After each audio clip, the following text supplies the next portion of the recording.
در حق آواکرنا شانده کرد فرماندار گشتی هیزن سوریا دموکراتیک قصد مظلوم عبدی داخیانیک بلاف کریه و بحثا گرینگیا آواکرنا اوی شانده کریه. مظلوم عبدی گوت کو شانده کردی ده چارچوبه پیمانا ده آداره ده هاتی آواکرن.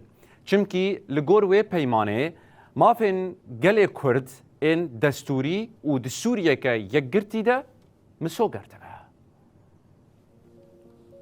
فرماندار گشتی قصد مظلوم عبدی لسر حساب خوی اکسه دست نشان کر کو او باورن کو ناسکرنا مافن پیکاتیان بنگه آواکرنا سوریه که دموکراتیک دادمنده کو همو بجداری وی ببن. فرماندار قصد گوت کو شانده باکور و رجلاتی سوریه و شانده کرد آه بش هفدو تمام دکن. هر وکی او یک پشتراز دکه کو او دیالوگا نشتیمانی وکی استراتیجیا سبروژه که بربه عدالت و وک هویه و دبینن.